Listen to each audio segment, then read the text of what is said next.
नमस्कार, जय हिंद साथियों। भारत दुनिया का सबसे बड़ा लोकतंत्र है और आज कई राज्यों के चुनाव परिणाम आए हैं। आपने देखा तमिलनाडु में कितना बड़ा बदलाव हुआ।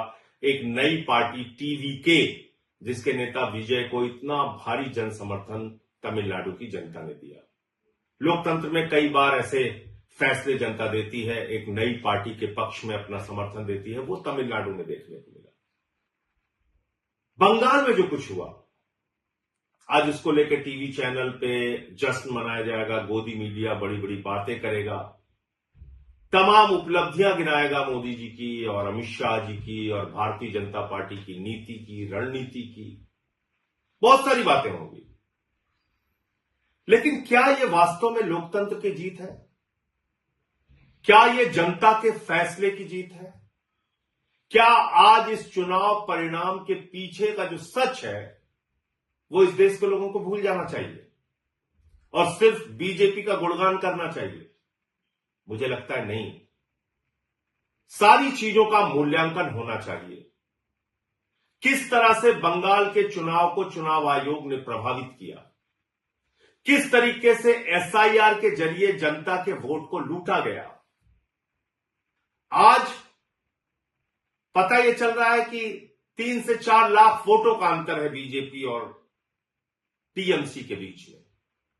यह पता चल रहा है कि 2% वोटों का अंतर है टीएमसी और बीजेपी के बीच में। हो सकता है उससे भी ज्यादा हो जाए, 2-4% हो जाए अंतिम परिणाम आने तक। लेकिन क्या यह 2-4% का जो डिफरेंस है यह सही है?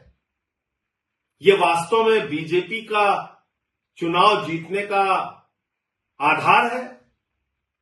क्या सचमुच में इस अंतर के साथ बीजेपी चुनाव जीत सकती थी? नहीं। 3 से 4 लाख वोट का अंतर है, लेकिन 27 लाख वोट लोगों को डालने नहीं दिए गए। और इस काम में माननीय सर्वोच्च न्यायालय का भी फैसला आने में विलंब हुआ और सर्वोच्च न्यायालय का फैसला तो सब लोग सुन के हैरान थे कि अगली बार वोट दे देना। अगर आज वो 27 लाख वोट, 27 लाख मतदाता अपना मतदान करने से वंचित नहीं रहे होते, तो क्या आपको बीजेपी की इतनी बड़ी जीत देखने को मिलती? नहीं मिलती। एक अलग तरह का परिणाम आज इस देश के सामने होता। और आज जो बीजेपी जश्न मनाने का काम करेगी, गोदी मीडिया जश्न मनाने का काम करेगी, ज्ञानेश कुमार जश्न मनाने का काम करेंगे, वो नहीं हो पाता।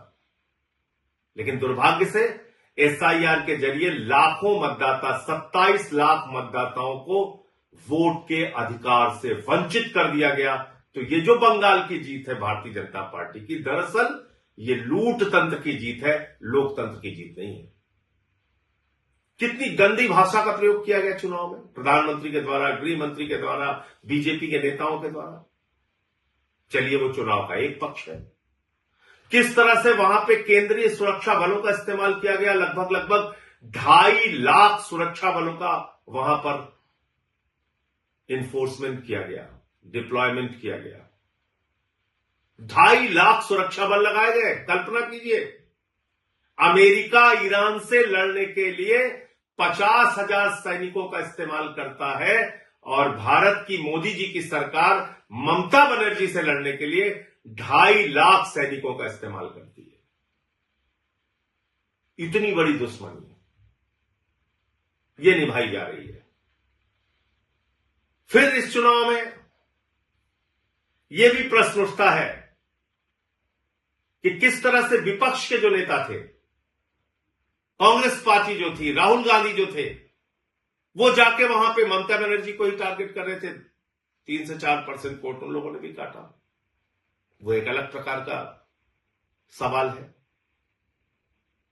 लेकिन इसमें आज टीएमसी की हार हो गई, ममता बनर्जी की हार हो गई और लोकतंत्र की जीत हो गई, ऐसा नहीं है।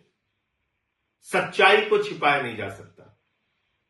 ये एसआईआर के घपले की जीत है, ये ज्ञानेश कुमार के घोटाले की जीत है, ये मोदी अमित शाह के द्वारा केंद्रीय सुरक्षा बलों के बेजा इस्तेमाल की जीत है, ये मोदी अमित शाह के इशारे पर चुनाव आयोग एजेंट बन के बीजेपी का जिस तरह से काम कर रहा था और वहां पर सरकारी अधिकारी चाहे चीफ सेक्रेटरी हो, डीजीपी हो, तमाम जिलों के अधिकारी हो, एसपी हो, डीएम हो, जिस तरह से उनको हटाया गया, ये उसकी जीत है, ये लोकतंत्र की जीत नहीं है।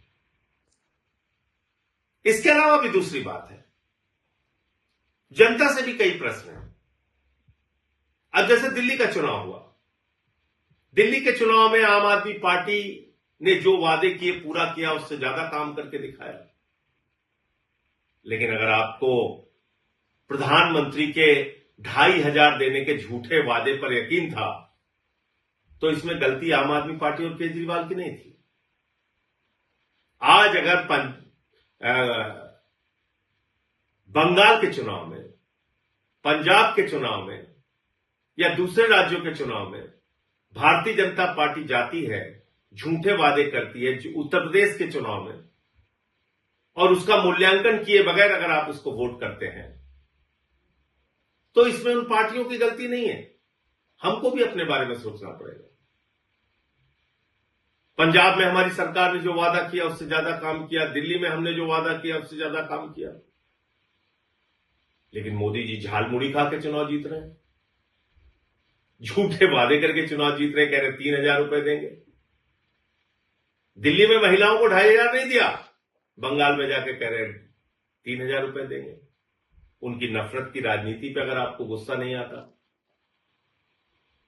अगर 993 रुपए सिलेंडर का दाम बढ़ जाता है उस पर गुस्सा नहीं आता, चुनाव ठीक खत्म होता है उसके तुरंत बाद, और हम लोग कह रहे थे कि निश्चित रूप से गैस के दाम बढ़ेंगे, 261 रुपए 5 किलो के सिलेंडर का दाम बढ़ गया, अब पेट्रोल डीजल के भी दाम बढ़ेंगे।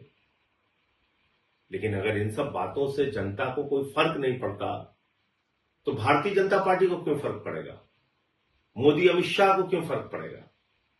वो तो अपना ये लूट तंत्र का खेल चलाएंगे और जैसे चाहेंगे देश में महंगाई बढ़ाएंगे, जैसे चाहेंगे पूंजीपतियों को बढ़ावा देंगे, जैसे चाहेंगे सरकारी तंत्र का दुरुपयोग करेंगे, जो उन्होंने बंगाल में किया।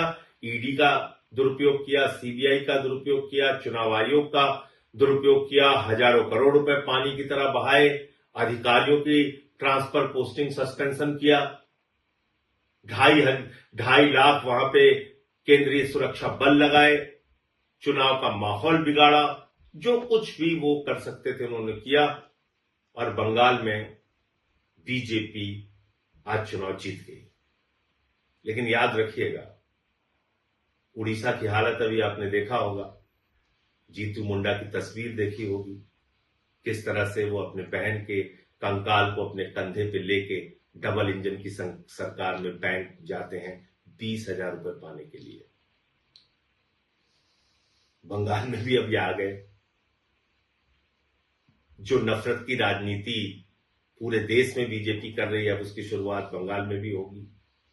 बिहार में भी इन्होंने नीतीश कुमार जी को हटा दिया, वहां सम्राट चौधरी आ गए, वहां भी अब वही सब खेल होगा। इन सब के पीछे आपके मुद्दे कहां हैं? देश कहां खड़ा है?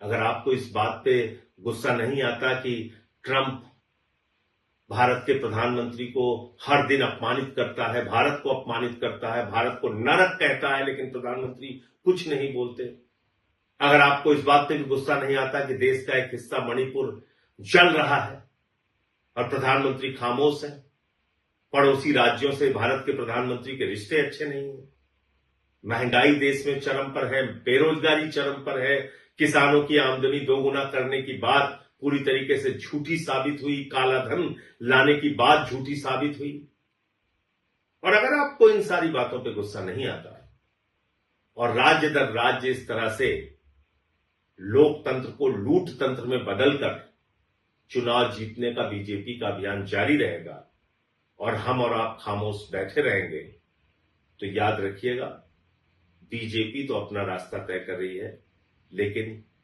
लोकतंत्र का इतिहास जब लिखा जाएगा तो उसमें हमको भी कभी माफ नहीं किया जाएगा। जय हिंद।